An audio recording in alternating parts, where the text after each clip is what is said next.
Donc, il y a juste un dernier petit point à discuter en ce qui concerne les sous-espaces affines. Donc, rappel de la semaine dernière.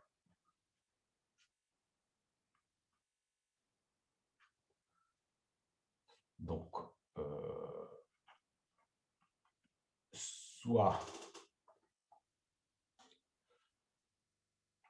E, un sous-espace vectoriel, pardon, un espace affine,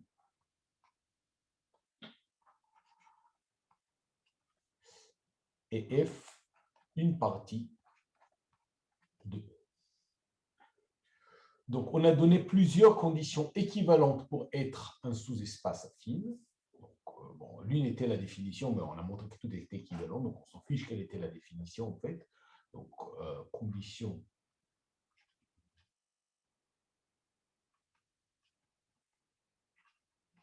équivalente pour que F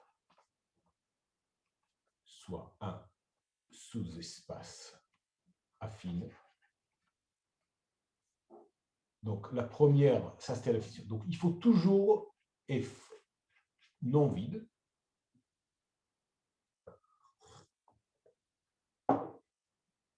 Et pour tout A, B dans F, pour tout mu réel, mu A plus 1 moins mu B appartient à F. Donc, combinaison affine de deux points. Bon, moi, je l'ai énoncé sous la forme, si j'ai deux points distincts, alors la droite qui passe par ces deux points est incluse dans F, mais c'est exactement ce que je fais. OK, 2. Donc, ça, c'est pour deux points. En fait, toutes, donc F est non vide. Et toute combinaison affine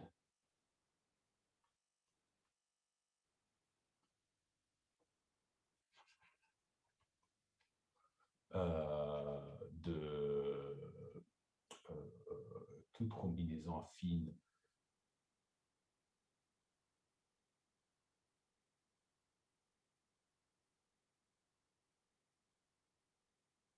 de points F appartient à F.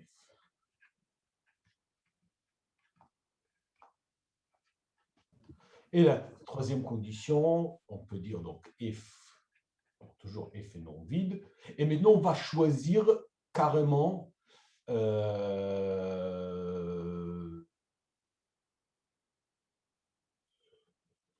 on va choisir arbitrairement un point O dans F.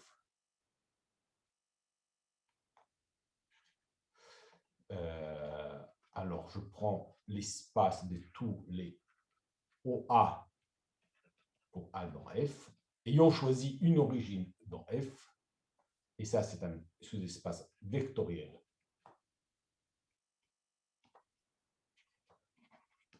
De E, et 4, c'était F. Et lui-même, un espace affine, tout simplement. Donc, en particulier, évidemment, non vide, dirigé par un sous-espace vectoriel F de E. Et dans ce cas, c'est forcément le F2 du point 3.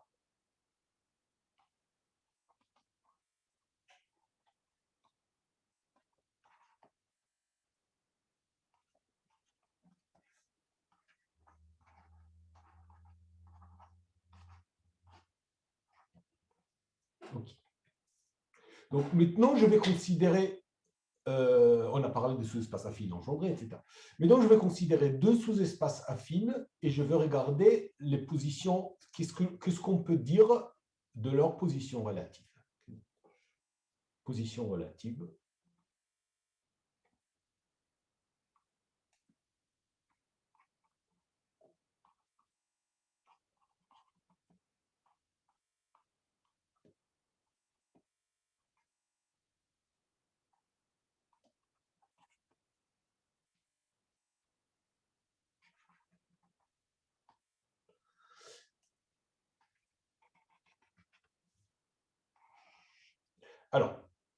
on va considérer deux situations un peu, on va dire, complémentaires.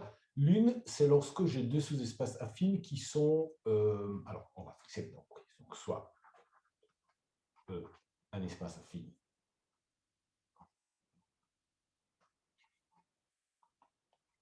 et je vais prendre deux sous-espaces affines F et G, le sous-espace affine de E.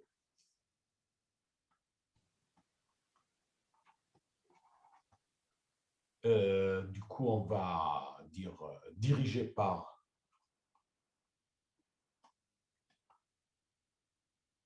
des sous-espaces vectoriels F et G. Donc, ce sont des sous-espaces vectoriels de E. Donc, respectivement, c'est-à-dire dirigés respectivement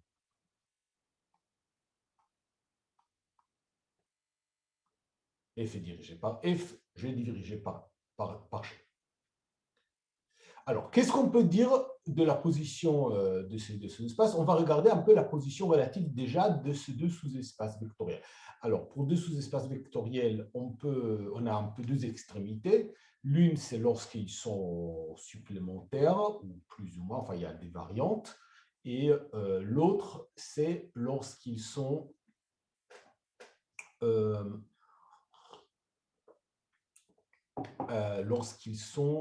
des... enfin, l'un inclus dans l'autre. Alors, on va considérer ces deux situations séparément.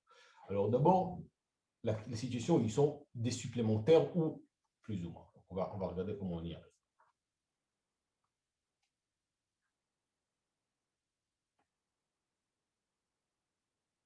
Plutôt, pas de problème.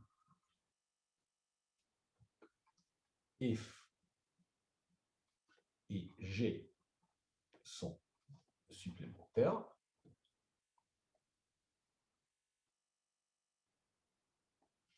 Si seulement si, c'est un peu la définition, F somme directe G, c'est E. Si et seulement si, F inter G, c'est 0 et F plus G, c'est E. Maintenant, quid de F et de G?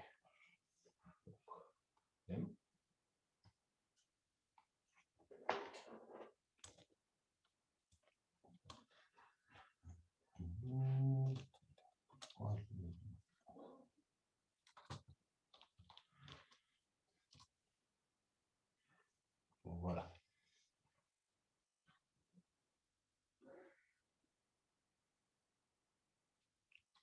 D'abord, pour l'intersection, si F inter G est non vide, alors c'est un sous-espace affine dirigé par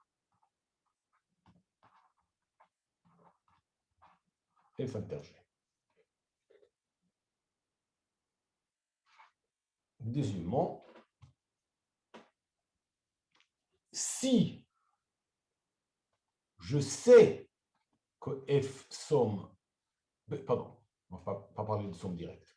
Si je sais que F somme G, c'est tout, alors forcément, l'intersection est non vide. Mais par contre, il se pourrait que l'intersection soit vide, et dans ce cas, ce n'est pas un sous-espace affine, pour la simple raison que c'est vide, un sous-espace affine n'est jamais.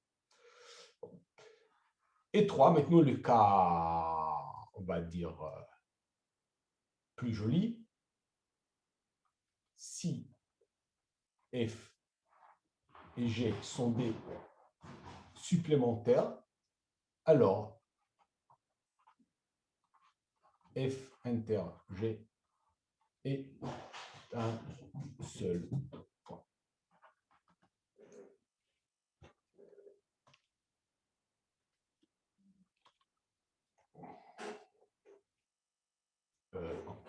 Nouvelle tâche. Donc, preuve. Bon, si F, si F inter G est vide, ce n'est pas un sous-espace vectoriel, évidemment. Si F inter G. En fait, ça ne fait pas partie de la preuve parce que je n'ai rien dit de ce qui se passe, mais je remarque que si, on va mettre ça entre parenthèses, si F inter G est vide, ça ne peut pas être.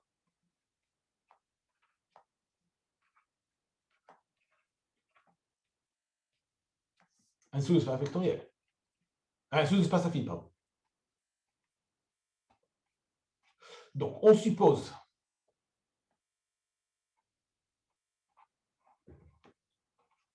que F inter G est non vide. On choisit une origine O, donc F inter G. Donc, d'après les caractérisations équivalentes que je viens de donner, alors, pardon, d'abord, on a déjà vu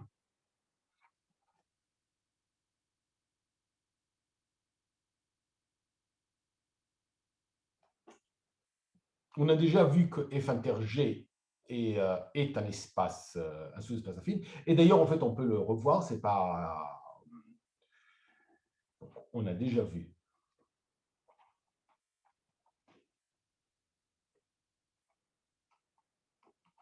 qu'une intersection non vide de sous-espace affine est un sous-espace affine. Donc, il reste juste à trouver par quoi il est dirigé. Mais en fait, on va retrouver en fait que c'est un sous-espace affine parce qu'on va regarder l'ensemble. Considérons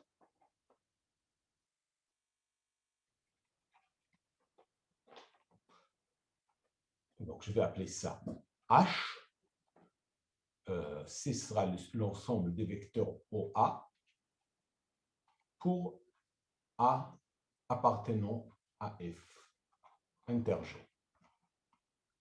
Alors, quand est-ce que OA appartient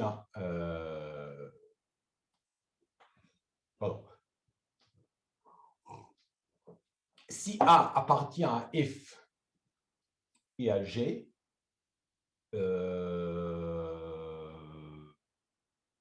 alors ça veut dire, donc j'ai en fait, ok, ce que je veux dire, c'est que ça, c'est égal à l'intersection de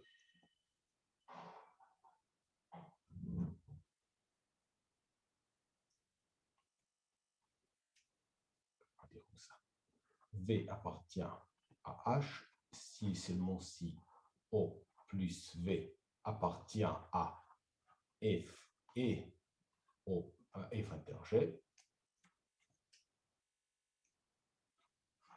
si seulement si O plus V appartient à F et O plus V appartient à G, si et seulement si V appartient à F droit et V appartient à G droit, si et seulement si V appartient à F inter G. Donc, conclusion, H est égal à F inter G. Donc, ça nous dit, d'après les critères de tout à l'heure, donc, ce qu'on savait déjà, c'est que, donc ça, c'est un sous-espace vectoriel, déjà, c'est un sous-espace vectoriel. C'est un sous-espace vectoriel de E. Donc, d'après les critères de tout à l'heure, F inter G est un sous-espace affine dirigé par F inter G, ce que je voulais.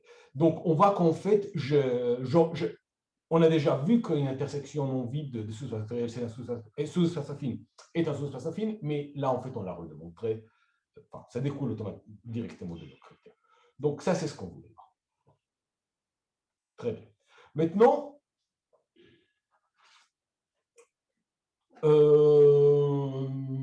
tout ça, c'était dans l'hypothèse que f inter g était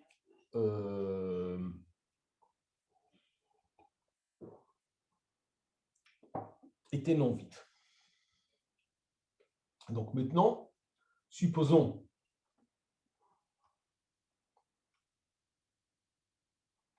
que f somme directe, pardon, toujours pas somme directe, somme tout court, g est égal à E, et montrons que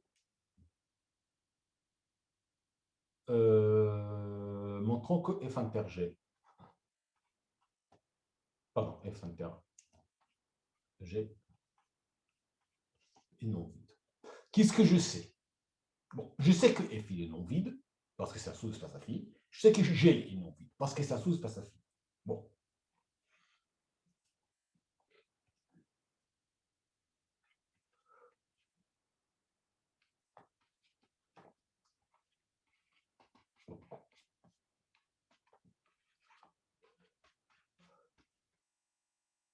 Il faut qu'on utilise ça d'une manière ou d'une autre. Donc, première chose, si on a deux espaces non vides, on choisit des points.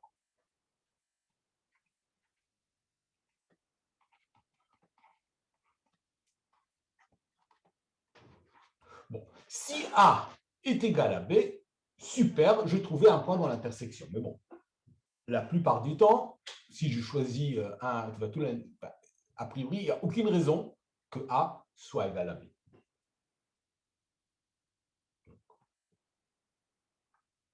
Si A est égal à B, super, A appartient à F inter G.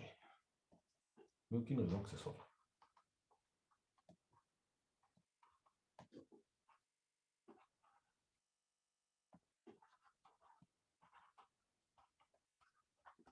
Donc, comment on fait dans le cas général? Bon, puisqu'ils ne sont pas, donc je vais dire, bon, on suppose qu'ils ne sont pas égaux, de toute manière, ça va marcher aussi s'ils sont égaux. Donc, on mesure quelle est la différence entre A et B. Ben, c'est le vecteur qui va de A à B. Donc, soit V égale le vecteur qui va de A à B. Donc, une autre manière de dire ce que je viens de dire tout à l'heure, c'est si V est le vecteur nul, super, mais si le vecteur V n'est pas nul, il faut faire quelque chose. Alors, comment on va faire? On va dire, ah, attendez, F est inclus dans E, G est inclus dans E. Monsieur? Oui. S'il vous plaît, est-ce qu'on peut vous demander de remontrer le lemme rapidement, parce qu'en fait, c'est dur de faire la distinction entre les F droits et les grands F en majuscule. Alors, toujours, F droit, c'est l'espace directeur de F calligraphié. G droit, c'est l'espace directeur de G calligraphié. E droit, c'est l'espace directeur de E calligraphié. Ça, c'est une convention que je suis depuis le début du chapitre sur les espaces affines. Ok, merci beaucoup. Donc, ici, c'est vrai que je n'ai pas dit pour E. Donc, c'est toujours... Je me suis permis ici de ne pas le dire parce que c'est toujours la même chose et c'est une convention qu'on s'est déjà fixée. Et ici, je précisais, F et G sont des sous-espaces affines de E dirigés par les sous-espaces vectoriels.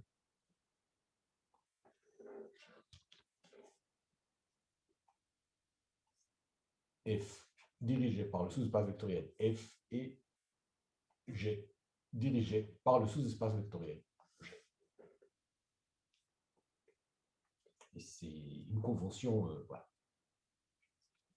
Donc, maintenant, une fois qu'on s'est fixé ces conventions, on veut montrer que si E il est engendré par F plus G, enfin, s'il est égal à F plus G, alors l'intersection est jamais vide. Alors, voilà, où est-ce qu'on était? On a pris deux points complètement au hasard, un dans F, un dans G, et du coup, on trouve un point V. Pardon, le vecteur qui va des points A au point B, ça s'appelle V. Donc, du coup, ça appartient à l'espace directeur E. Or, il faut utiliser l'hypothèse quelque part, c'est super, j'ai un vecteur de E, je sais que E égale F plus G, ça veut dire E égale F plus G.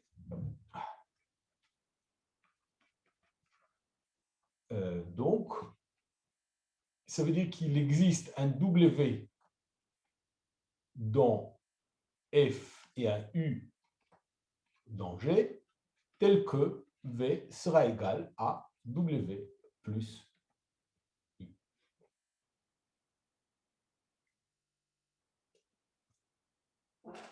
Alors maintenant, on va essayer de voir. Il faut mettre juste les bons signes pour que tout marche bien.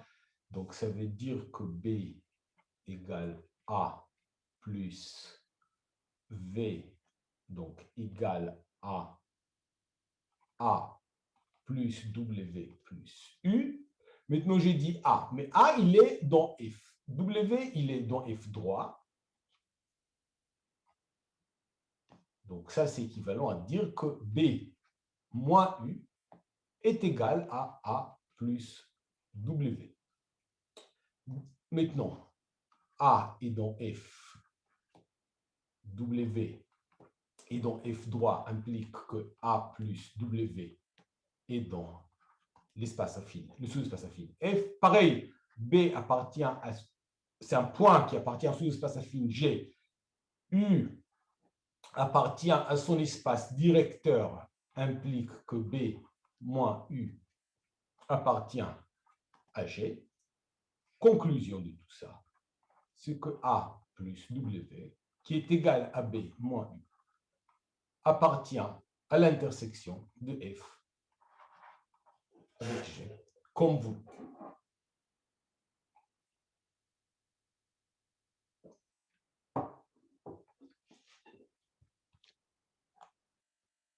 Très bien.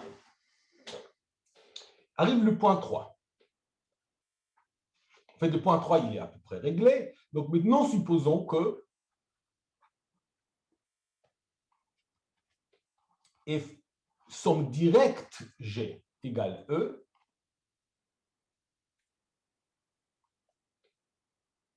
c'est-à-dire F plus G égale E et F inter G égale l'ensemble vide. L'ensemble, pardon. Égale le sous-espace vectoriel trivial, pas l'ensemble vide. Le sous-espace vectoriel trivial. Alors, d'abord, puisque F plus G est égal à E, alors d'après le point 2, on va plutôt tout ça, d'après 2,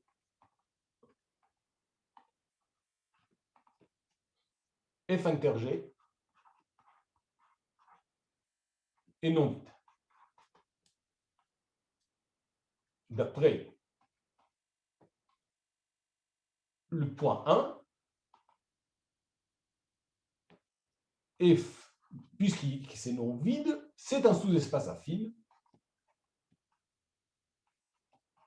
dirigé par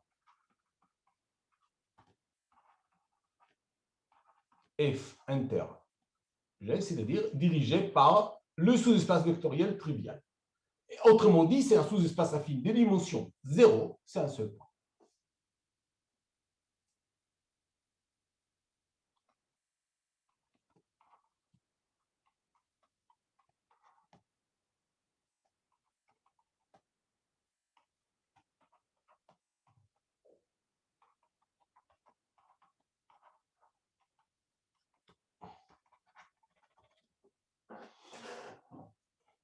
Voilà.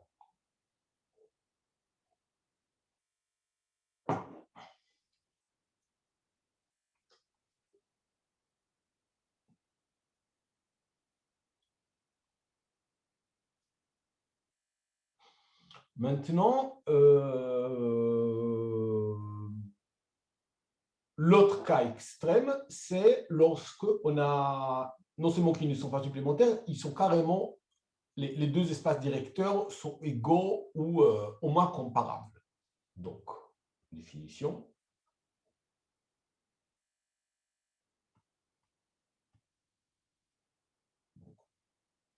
Soit F et G de sous-espaces affines de E.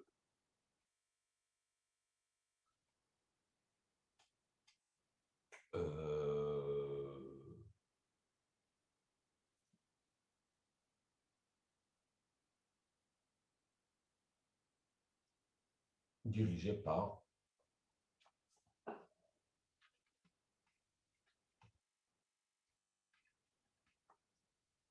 F et G respectivement.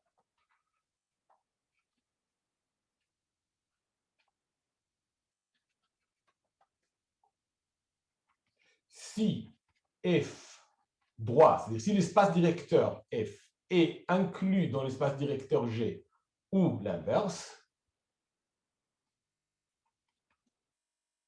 on dit que F et G sont parallèles. Alors, dans ce cas, qu'est-ce qui se passe?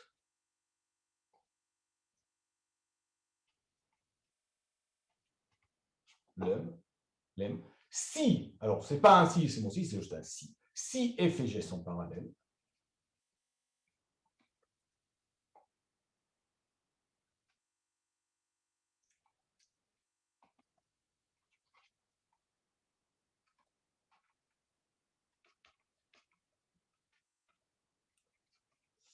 alors, ou bien l'un est inclus dans l'autre, ou bien ils sont disjoints. Preuve.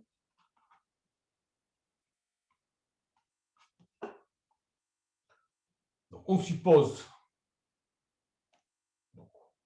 supposons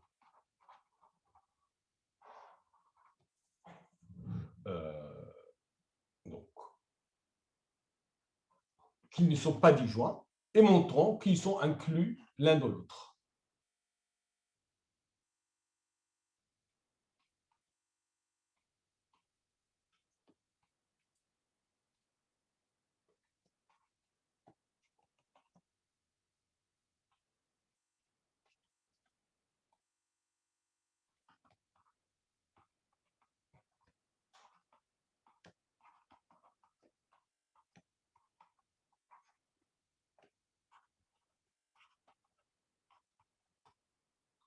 En effet,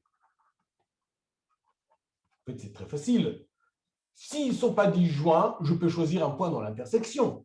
Donc, soit O appartient à F intersection G.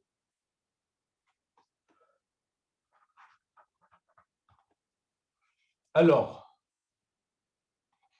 F égale à tous les O plus V dans F, et G égale, ça c'est vrai dans n'importe quel espace affine, hein, tout le O plus V dans G. Donc, si F est inclus dans G, F droit est inclus dans G droit, alors F calligraphié est inclus dans G calligraphié. Et ici, au contraire, c'est F qui contient G, alors c'est les sous-espaces affines F qui va contenir le sous-espace affine G. Donc, on va faire peut-être quelques exemples juste pour clarifier un peu les définitions. On va faire quelques dessins.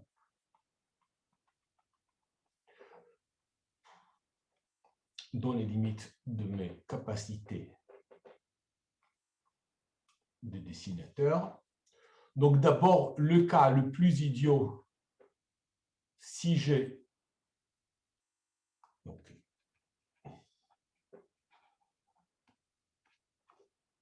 Alors, par exemple, si je prends 2 points, donc f égale à 1 point et g égale à un autre point. D'accord? Donc, ça, c'est f et ça, c'est g. Peut-être que c'est le même point. Ah, je n'ai pas dit, mais bon. Okay. Alors, f égale l'espace directeur, comme c'est un seul point, c'est l'espace vecteur de dimension 0. G, c'est l'espace, c'est 0. Donc, ils sont parallèles. Bon, c'est un peu idiot. Ils sont disjoints ou égaux. On va peut-être appeler ça A. On va appeler ça B. Ça, c'est A. Et ça, c'est B.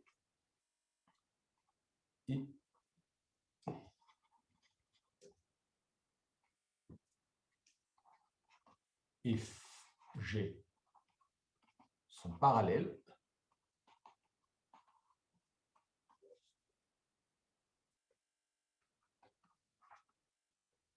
Égaux si A égale B, disjoints sinon.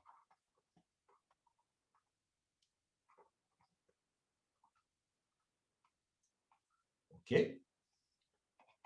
Maintenant,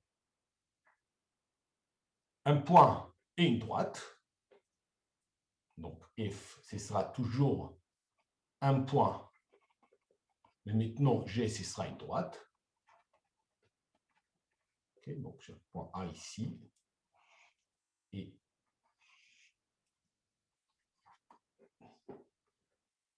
disons que là, j'ai un vecteur B, C, B, et ici, je vais appeler ça B plus V. Alors, un seul point, c'est toujours dirigé par le sous-espace trivial.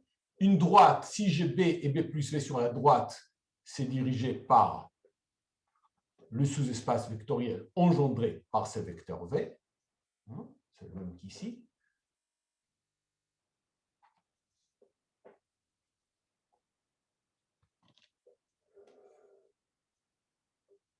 Donc, F est inclus dans G. Donc, ils sont parallèles.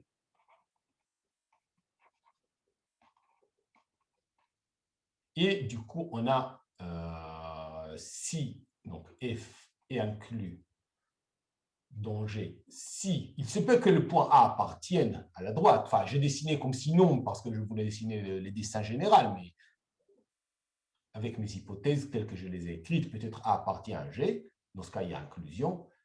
Et disjoint. Sinon. Bon. Alors, vous considérons maintenant de droite. On va s'arrêter là. OK, on va considérer des droites.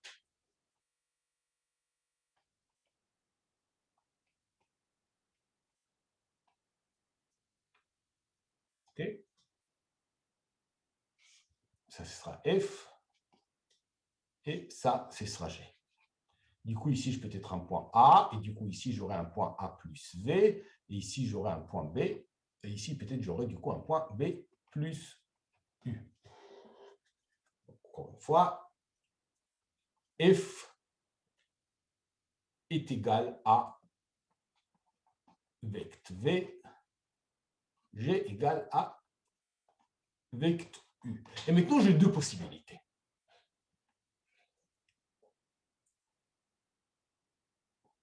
En fait, je ne sais pas comme je l'ai dessiné. Bon, comme je l'ai dessiné, ça n'a pas l'air très parallèle.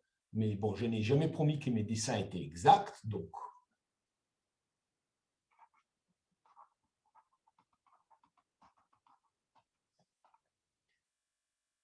d'abord, si V, donc première possibilité, on va dire plutôt ça.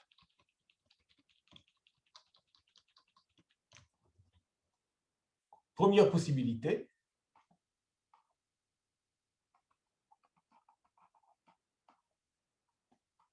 U et V ne sont pas collinéaires. Donc ça, c'est le cas général.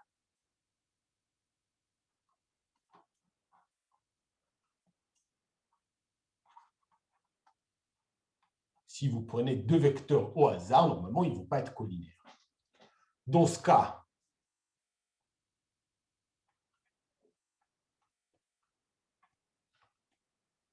f plus g égale R2. Donc, on va dire que c'est ça, c'est mon... Pardon. En fait, j'aurais dû préciser au départ que je travaille dans le plan affine. J'aurais dû le préciser au tout départ. Exemple, dans le plan affine.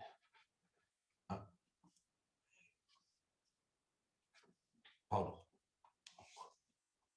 Je dessine sur le tableau, enfin sur la tablette graphique, le tableau virtuel, et ce sont des plans pour l'instant. Donc, premier cas, c'est que U et V ne sont pas collinaires. Dans ce cas, F plus G, c'est R2, c'est E tout entier. Et en fait, or, ils sont chacun de dimension 1, donc c'est en fait une somme directe, et F inter G, c'est forcément, puisqu'ils ne sont pas collinaires, c'est 0. Donc, F somme G, c'est maintenant une somme directe. Et F inter G égale 1 point. D'accord? Donc, ça, c'est le cas où on a deux droites qui ne s'intersectent pas. Et donc, ça, c'est la première possibilité. Ça s'intersecte quelque part. Un seul point.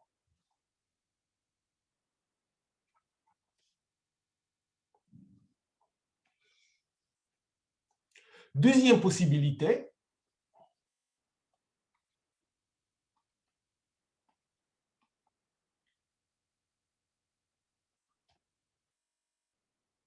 c'est que U et V sont collinaires.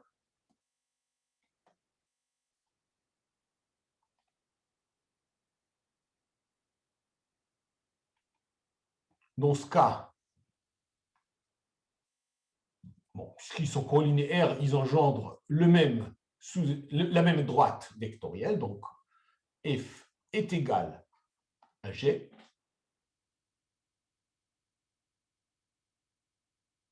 F et G donc, sont parallèles. Les droites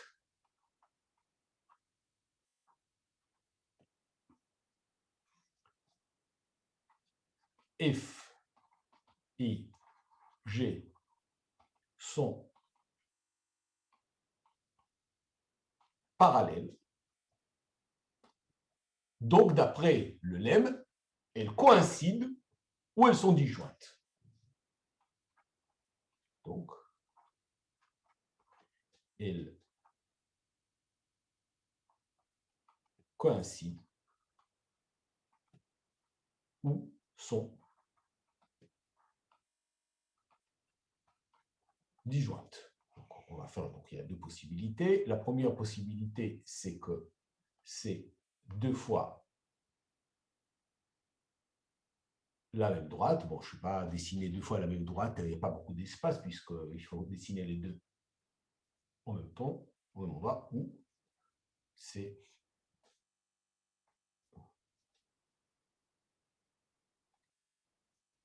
bon, après, c'est vrai que lorsqu'on fait la géométrie planaire à l'école, on apprend que deux droites parallèles sont des droites distinctes, disjointes, donc, enfin, des droites distinctes. Donc ici, on a généralisé à dire une droite est aussi parallèle à elle-même, et on en juge en regardant, comme on a dit, son espace directeur. Bon, on peut aussi donner des exemples en dimension 3, donc on pourrait avoir une droite qui est parallèle. Ah, s'il y a une chose qu'on peut faire en dimension, qu'on ne peut pas faire en dimension 2, donc je vais donner un dernier exemple. Là, c'était quoi? Là, j'étais à l'exemple 3, n'est-ce pas? Donc, dernier exemple, je vais le faire dans l'espace. Sauf que je ne sais pas vraiment dessiner dans l'espace. On va le dire comme ça.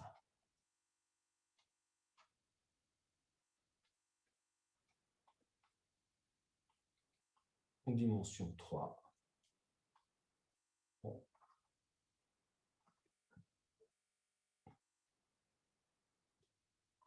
On peut trouver deux droites.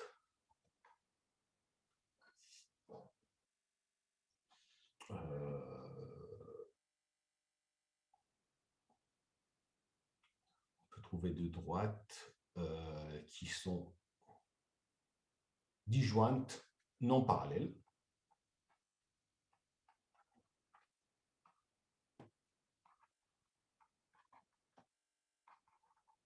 Alors, on va essayer de faire un dessin en dimension 3, donc ce qui ne va pas être très facile. Donc, on va essayer, on va avoir une droite qui va faire ça et une autre droite qui va faire ça, mais qui passe sous la première droite, enfin, sans intersecter. D'accord? Donc, on va dire que ici, cette droite, il est, disons, ici, j'aurai un point B et ici, j'aurai un point A. Donc, je vais dire ça, c'est F. Ça, c'est F. Ce sera A plus vecte V. Ça, ce sera G. Pardon. G égale, du coup, B plus vecte U. Et on va supposer que, alors, qu'est-ce qu'il faut pour qu'elles ne s'intersectent pas? Alors, si U et V ne sont pas collinéaires,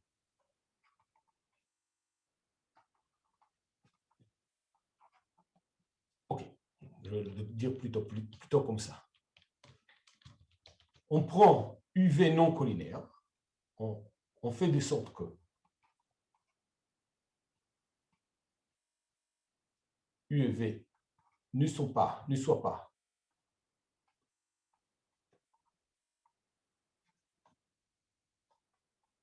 collinaires. Donc, F et G ne sont pas parallèles.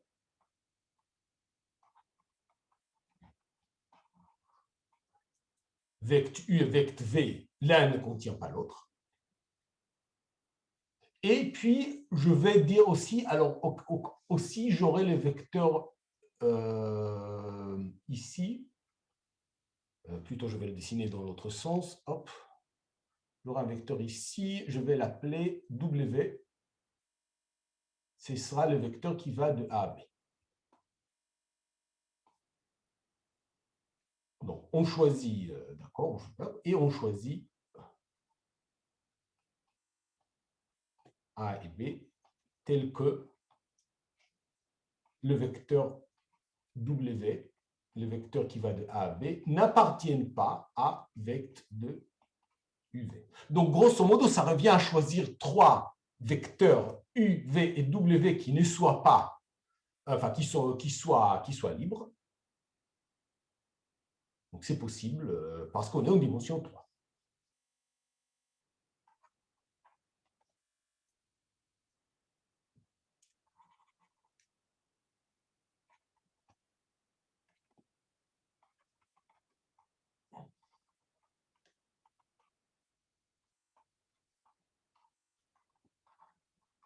Donc, E, C, R3 qui sont libres. C'est bien possible.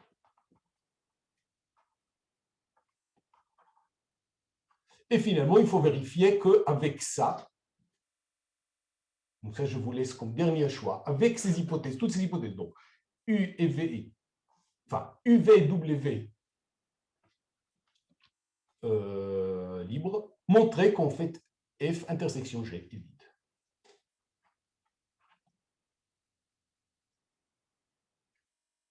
Donc ça, je laisse ça en exo pour vous. Vérifiez qu'alors F inter G est vide. Donc, en dimension 3, après, si vous. Donc là, je fais un peu une présentation, un calcul un peu formel d'une idée que vous pouvez très facilement vous faire chez vous. Prenez des stylos, posez l'un à peu près au-dessus de l'autre, pointant dans des directions différentes. Vous avez deux droites non parallèles qui ne s'intersectent pas dans le plan. Dans la droite, pardon. Dans l'espace de dimension 3, vous trouvez deux droites qui ne s'intersectent pas sans être parallèles, ce qui n'est pas possible dans le plan. OK, très bien. On va passer à autre chose complètement. Donc ça, c'est fin de chapitre sur les sous-espaces affines.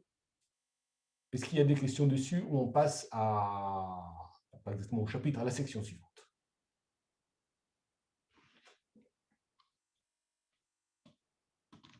Donc, on va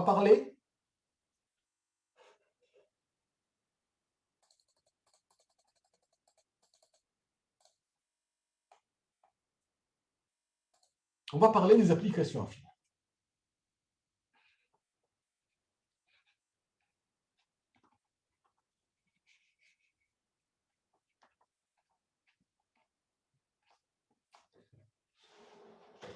Donc, si vous vous souvenez que je vous ai raconté des histoires d'analogie entre géométrie linéaire, géométrie affine, alors application affine, c'est l'analogue d'une application linéaire.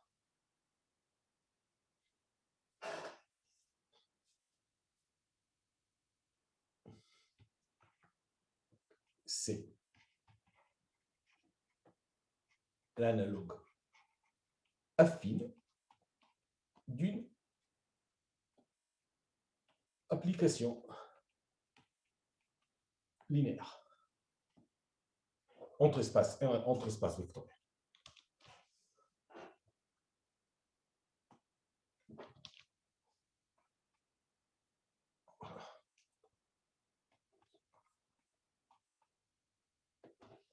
OK.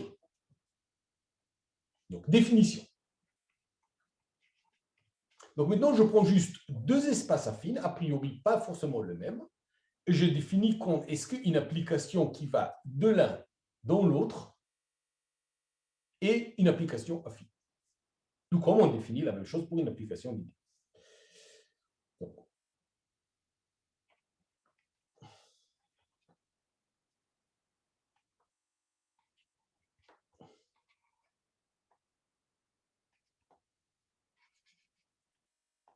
Je prends deux espaces affines et soit petit f, une application qui va de E dans grand F.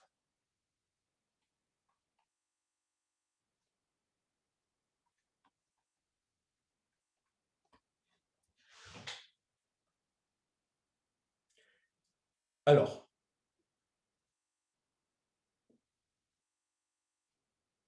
F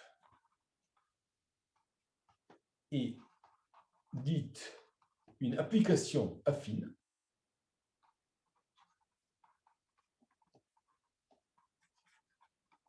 Bon, vous imaginez bien qu'il y a plein de définitions équivalentes pour cette notion. On va en choisir une. Donc, je vais prendre la suivante.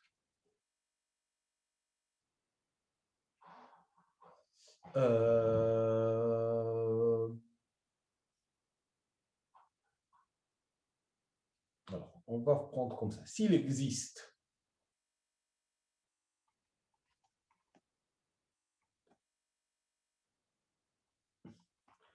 un point O dans E et une application linéaire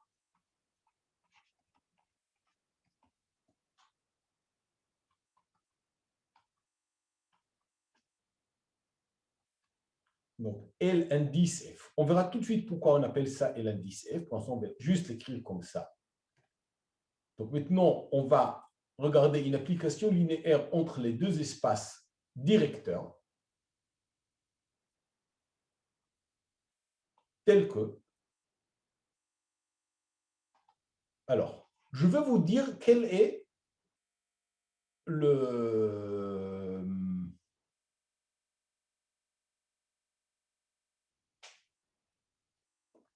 la valeur de f en un point de E. Alors, je veux prendre un point de E. Donc, tout point de E, je peux exprimer comme O plus V, où O, c'est l'origine que j'ai choisie, enfin, qui a été fixée. On a fixé une origine, et V,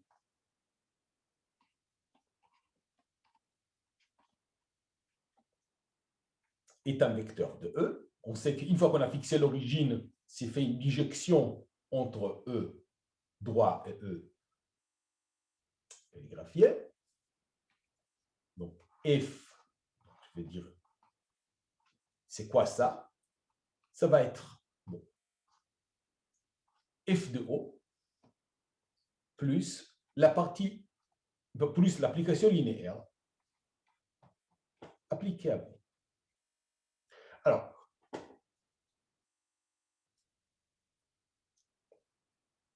forcément, si jamais je veux que ça marche, évidemment, il faut, si V vaut 0, j'aurai FO égale, bon, il faut que je mette ici ce sera aussi 0, et du coup, il faut que je mette FO égale FO.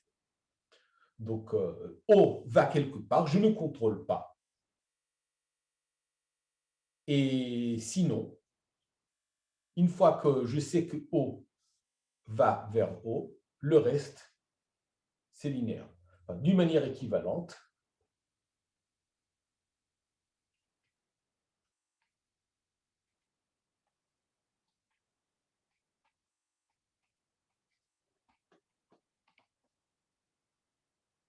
si je prends un A, ce sera égal à F de O plus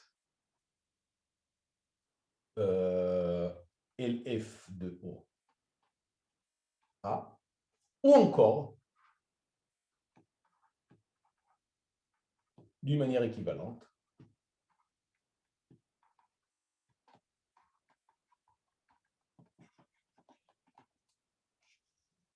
si je regarde le vecteur qui va de FO à FA, eh ben c'est forcément LF du vecteur qui va de O.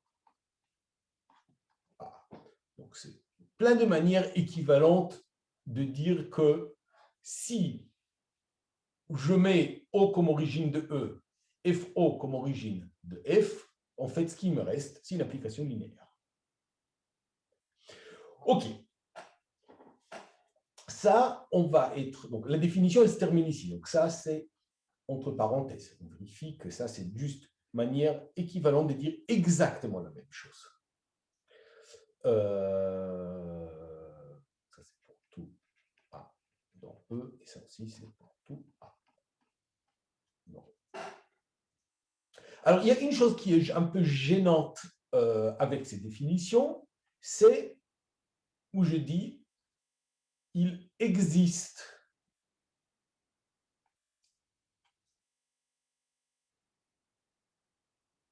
un point O. Parce que déjà, et si je prends un autre,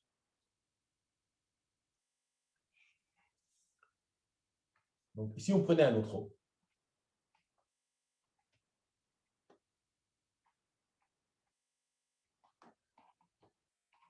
enfin une autre origine,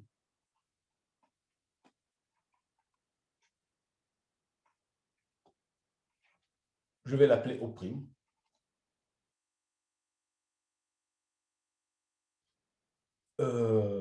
Bon, je ne sais pas, on va essayer de voir. Bon, posons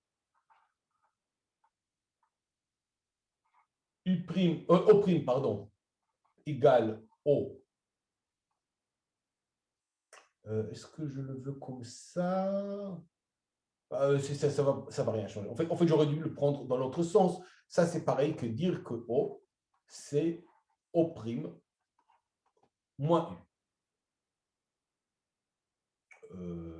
Puis on verra. Non, non, si, c'était comme ça. C'est comme ça qu'il fallait écrire. OK. Alors, quel que soit V dans E, l'espace directeur, donc c'est quoi F de O' plus U? Ben, pardon, plus V. Ben, écoutez, on va développer. De toute manière, il faut appliquer. On a une formule, on va l'appliquer. Donc, c'est d'abord, je ne sais pas calculer par rapport à O', je sais calculer par rapport à O. Hein, la formule que j'ai, c'est par rapport à O, f de O plus V. Ça, c'est O' plus V. Qu'est-ce que je fais? Ben, je dis, c'est pareil que f de O plus U plus V. Ah, ça, je sais calculer. Ça, c'est f de O plus LF de U plus V. Bon, maintenant, LF, elle est linéaire, donc ça, c'est encore égal à f de O plus LF de U plus LF de V. Ah, mais attendez, je re-regarde ma formule. Ah, ça, c'est égal à f O plus U plus LF de V, c'est-à-dire f de O' plus LF de V. Donc, en fait, si ça marche pour un O, ça marche pour tout O, avec la même fonction, la même application LF.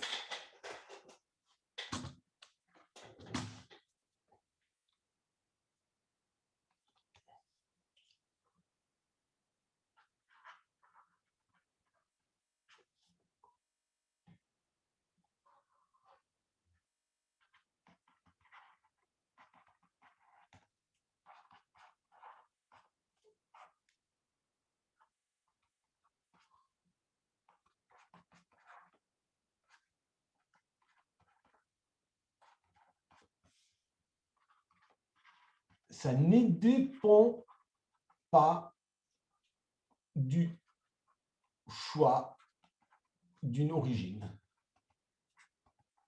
Bon. Mais c'est comme ça qu'on aime les choses. On fixe une origine, pour pouvoir faire un calcul, mais on veut que les calculs ne dépendent pas du choix de l'origine. C'est exactement ce qui se passe. Donc, ça nous arrange à merveille. En particulier, l'application LF, donc du coup, je remonte. Donc en particulier, l'application LF ne dépend pas du choix de O.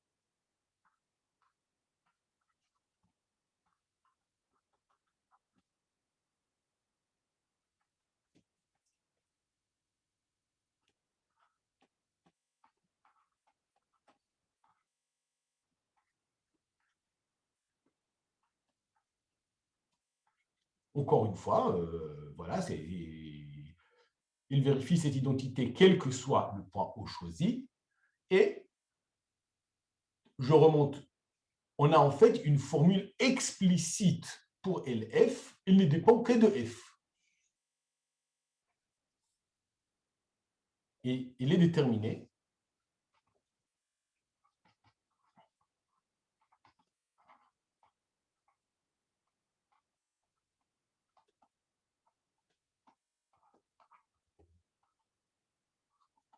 parce qu'on a dit LF de OA, c'est F de O, F de A. Ça, c'est c'est-à-dire LF, si vous voulez, autre manière de dire, c'est LF de V est égal, ou encore, F de O, F de O plus V. C'est la même chose.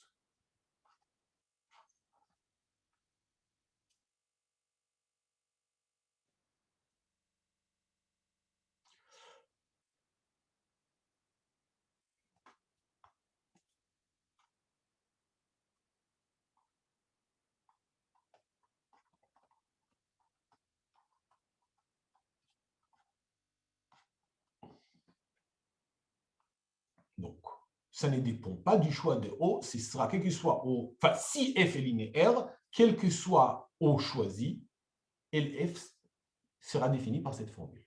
Donc, définition.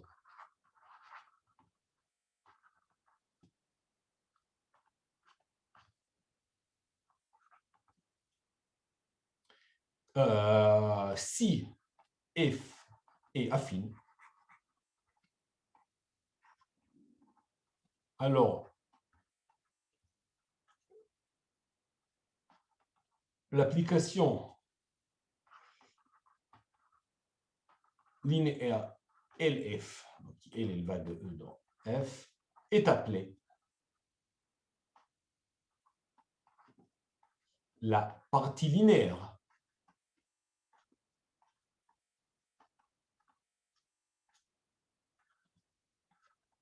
de F.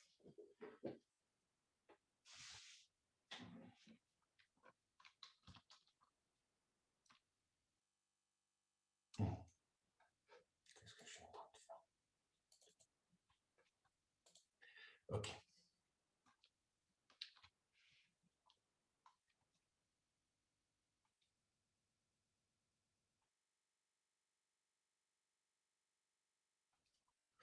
OK, très bien. Et vraiment, la formule à retenir, je pense la formule la plus simple à retenir, c'est celle-là. Dans ce cas, on va dire, vaut mieux tout retenir, enfin, OK.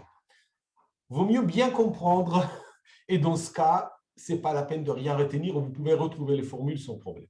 Mais si vous cherchez à mémoriser des choses, la chose à mémoriser, c'est celle-là.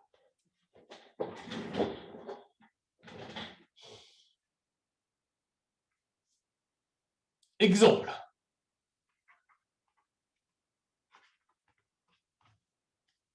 Donc, on rappelle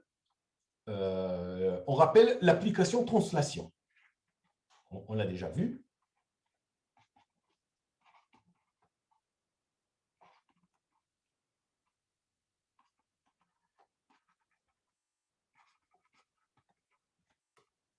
Si V appartient à l'espace directeur, alors la translation par V de E,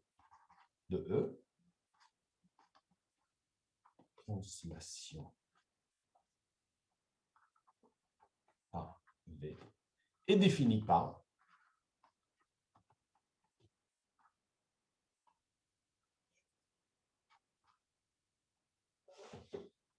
TV de A est égal à A plus C. Alors moi, je prétends que c'est une application affine. En fait, c'est l'application affine la plus simple. Je vous dirai pourquoi tout de suite. Enfin, parmi les plus simples. La plus simple d'une certaine manière.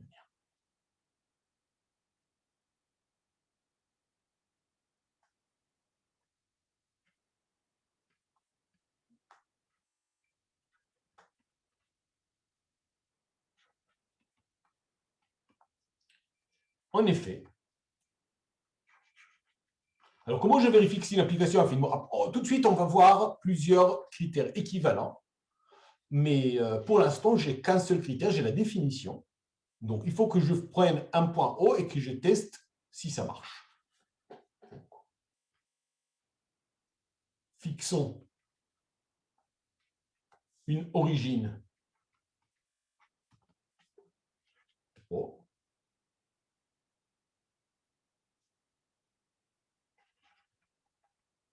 Alors,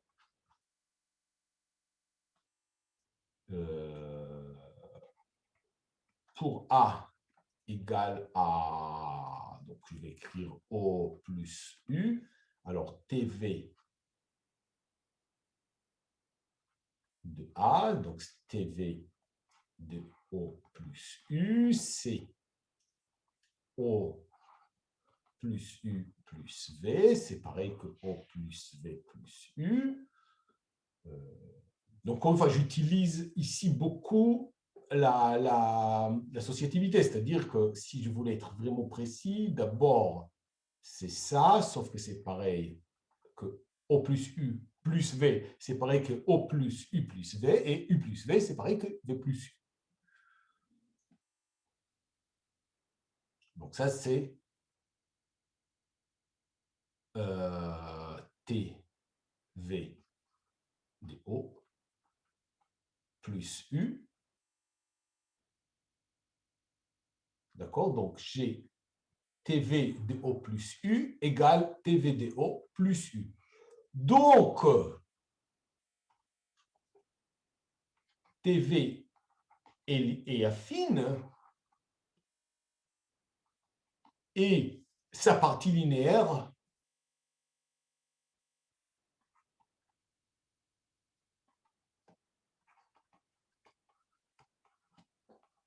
et donc L indice TV, c'est juste l'identité de E. On a dit LTV de U est égal à U.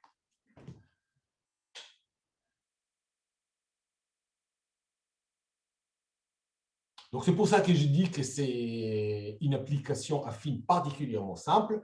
Si je regarde sa partie linéaire, c'est l'application linéaire. D'une certaine manière, la plus simple, c'est l'identité. Alors, vous allez me dire, il y a une application linéaire encore plus simple, c'est l'application identité 0. L'application 0. OK, écoutez, regardons cet exemple-là. Donc, exemple. Alors, tiens, pour voir s'il y a quelqu'un encore vivant. Si je veux, quel serait, donc j'ai exemple question,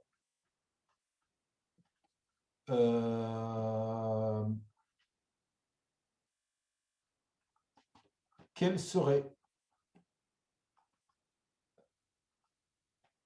la nature de f de E, on va dire de E dans E. En fait, dans ce cas, on s'en fiche, ça va être, dans F, ça marche pareil, affine, telle que sa partie linéaire soit l'application identité 0. Allez, dites-moi, un courageux, ou une courageuse d'ailleurs. Quelqu'un, quoi.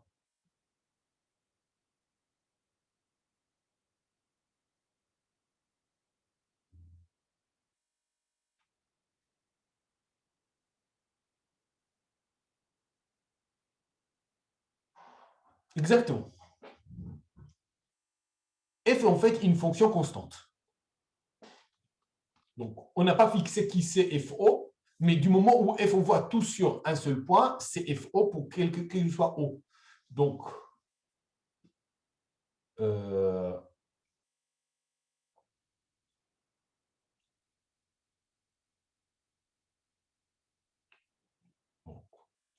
quelle que soit une origine O, f de O plus U va être égal à f de O plus 0, c'est-à-dire à f de O. Donc, f est une application constante.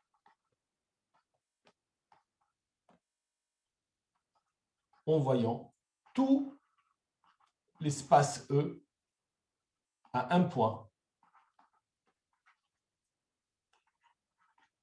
de F.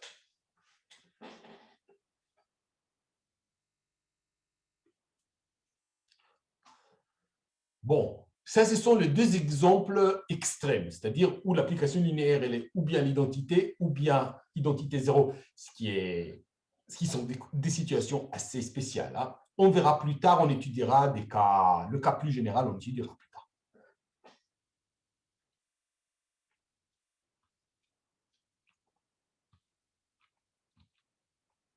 Ok, qu'est-ce que je voulais dire d'autre?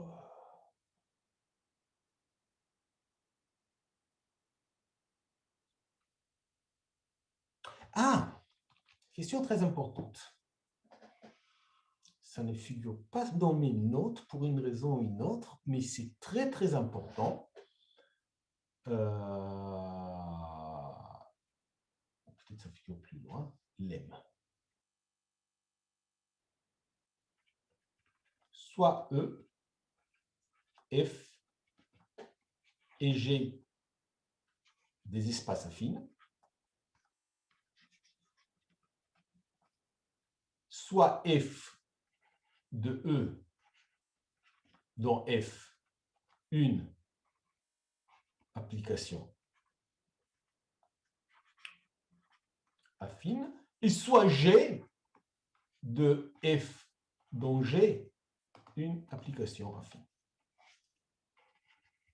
Alors, la composition G avec F, donc c'est une application de E dont G est affine. Et c'est quoi sa partie linéaire? Bon, vous allez bien deviner. Et LG composé avec F est égal à LG composé avec LF. Bon, on pouvait s'y attendre, ce n'est pas du tout surprenant, mais il faut le démontrer. La preuve, elle est vraiment très, très directe. Il n'y a absolument aucune surprise. Donc, fixons O dans E. Donc, ça, c'est une origine dans E. Je n'ai pas besoin de fixer une origine dans F parce que j'ai déjà un choix d'origine dans F. Je vais prendre l'image de O. Et donc, traitons F de O d'origine pour F. Alors, quel que soit U dans E, c'est quoi G composé avec F de O plus U. Donc, c'est G de F de O plus U, c'est égal à G de FO plus la partie linéaire appliquée à U, et ça, c'est égal à G de F2 O plus LG de LF de U. Autrement dit, G composé avec F de O plus LG composé avec LF appliqué à U, et c'est tout. Sachant évidemment que la composition de deux applications linéaires, elle est linéaire.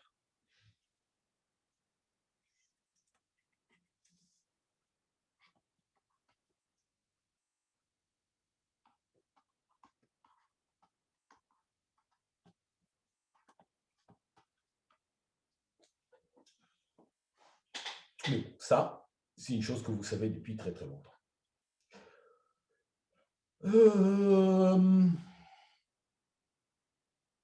Du coup, je pense que je vais donner quelques caractérisations équivalentes.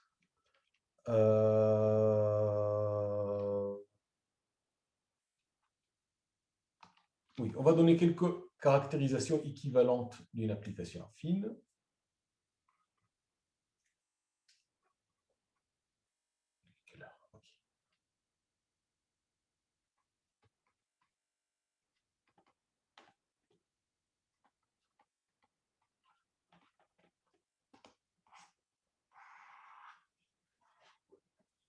Donc, lemme,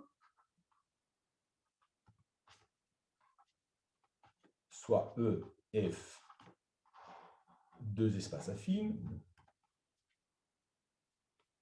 et F allant de E dans F, une application.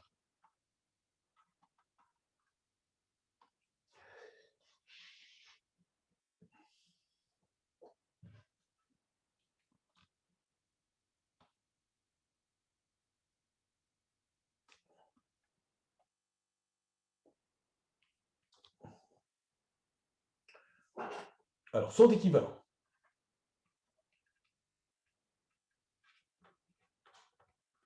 Un, c'est une application affine.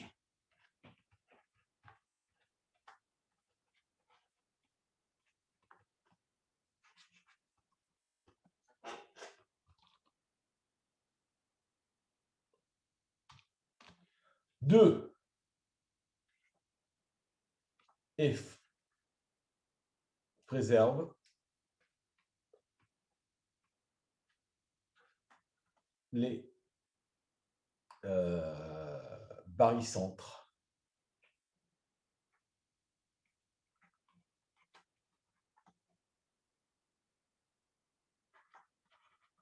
et les combinaisons affines.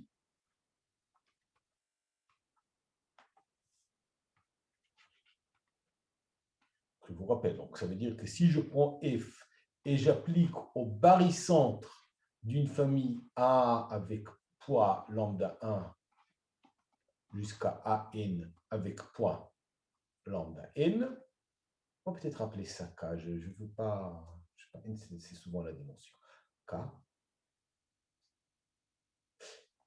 c'est égal à, pardon, au barycentre de A,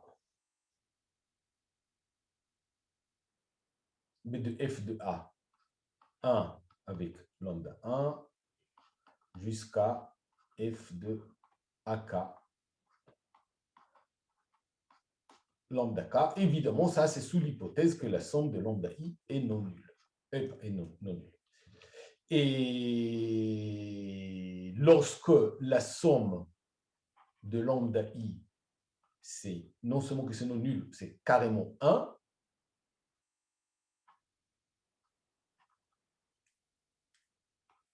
ça, on met sous la forme que moi, personnellement, je préfère, c'est-à-dire f de somme de lambda I à I est égal à somme de lambda I f de AI. Et 3, même chose, mais seulement avec 2. C'est-à-dire que pour tout AB dans E et pour tout lambda dans R, f de lambda A plus 1 moins lambda B est égal à lambda f de A plus 1 moins lambda f de B. Alors, montrons ça.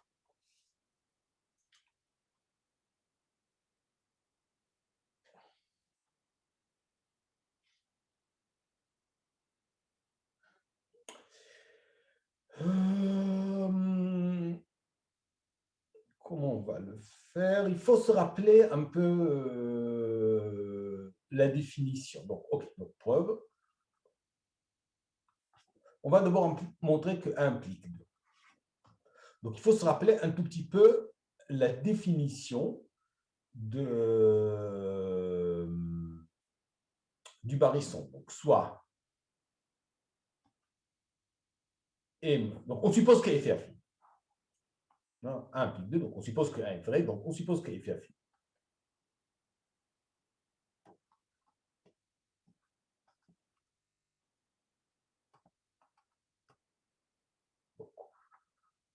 Soit M, le barycentre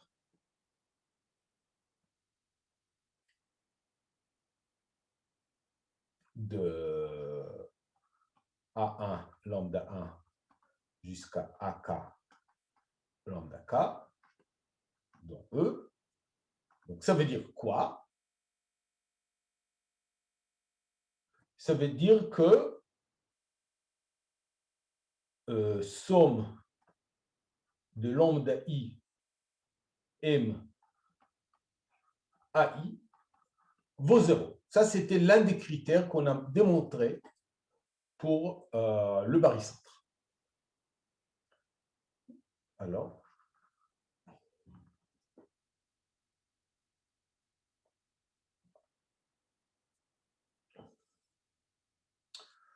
or,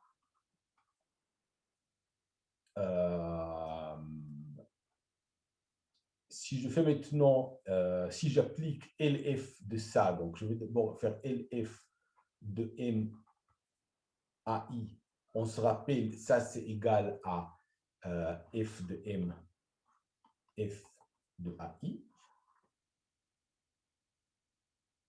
C'était l'une des formules qu'on avait. Donc, 0, donc c'est LF des 0, c'est LF de somme de lambda I M à I.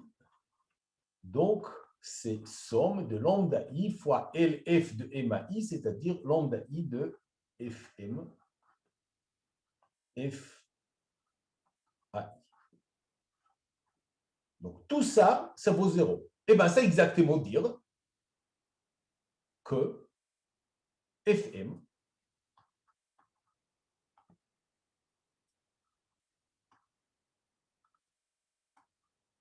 c'était une caractérisation équivalente. Donc, quand j'ai dit ça implique ça, en fait, ce n'est pas ça implique ça, c'est que les deux affirmations sont équivalentes. Et ici, ça, c'est équivalent à.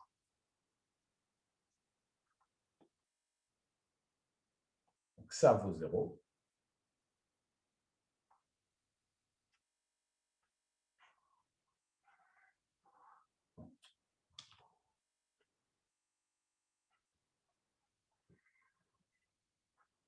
Équivalent à f de m est égal au barycentre de f de AI, de f de A1 avec poids f de A1 avec poids lambda 1 jusqu'à f de AK avec poids lambda K. En particulier,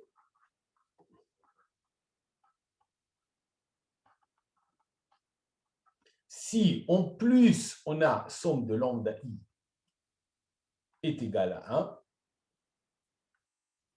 alors le barycentre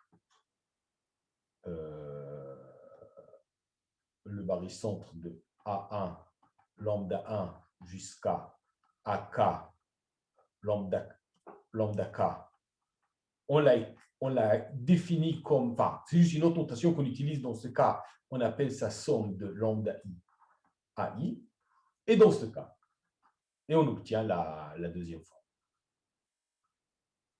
On obtient la préservation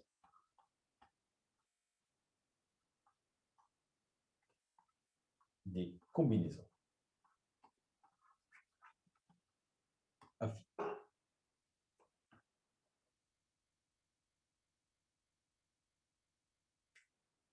OK. Donc ça nous donne 2. Si c'est affine, alors ça respecte les barycentres, ça préserve les barycentres et ça préserve les combinaisons affines. Donc, en particulier, si ça préserve toutes les combinaisons affines, en particulier, ça préserve les combinaisons affines de 2 points. Donc là, il n'y a absolument rien à dire.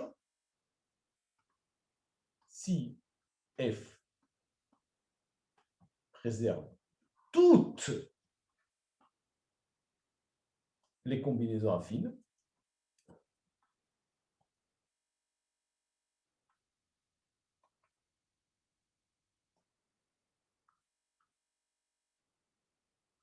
de points de E, donc, c'est-à-dire 2K points, quel que soit K. Alors, en particulier,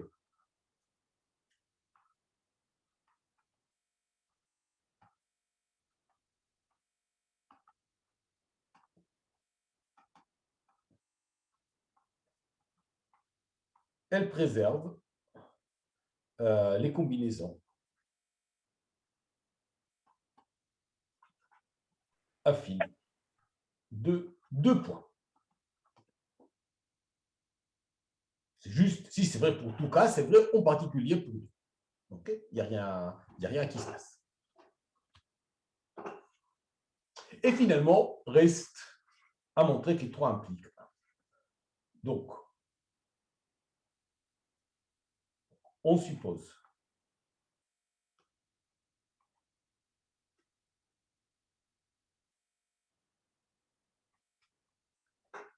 que F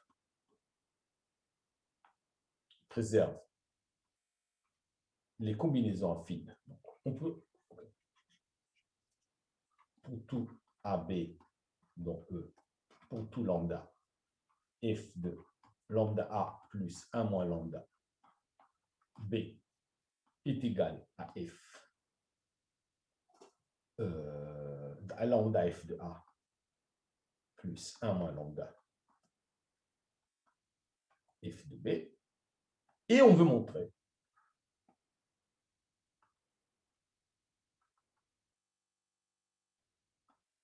que F est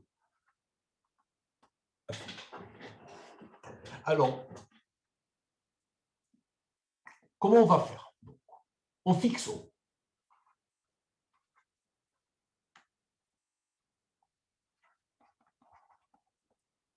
Et on pose LF de U, donc égale F de O plus U vecteur. Donc ça, c'est pour U dans E, de sorte que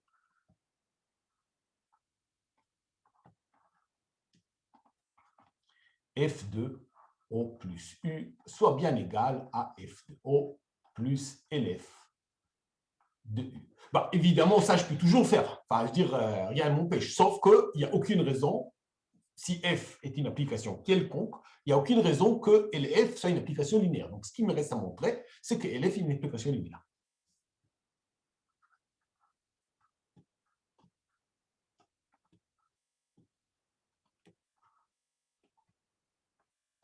Alors, d'abord, montrons qu'elle est homogène. Donc, considérons, c'est quoi LF de lambda U? Bon, LF de lambda U, c'est égal à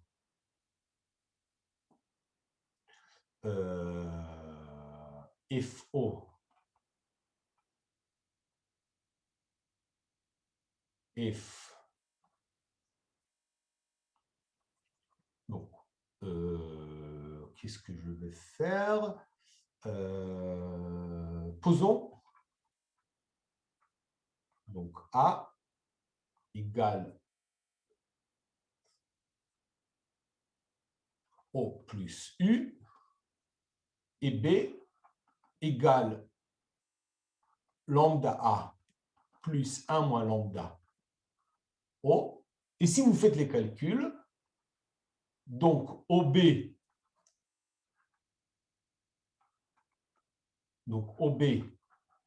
c'est égal à lambda OA plus 1 moins lambda OO, c'est-à-dire lambda U. Autrement dit, F de B est égal à FO plus LF de lambda U. Or, FB est aussi égal à F de lambda A plus 1 moins lambda O, qui est égal à lambda F de A plus 1 moins lambda F de O.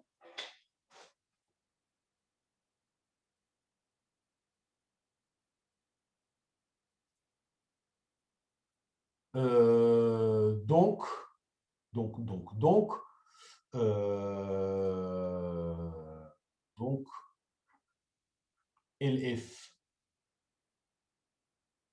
qu'est-ce que je suis en train de dire?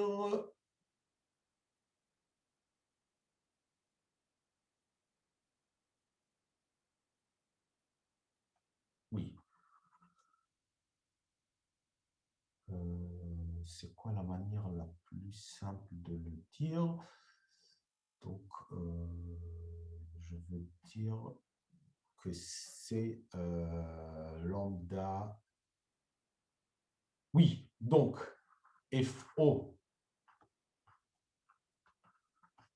FB, c'est égal à lambda FO, FA, voilà, c'est ça. C'est-à-dire plus 0, c'est égal à lambda LF, pardon, parce qu'ici c'est LA, FA, ici c'est lambda F de U.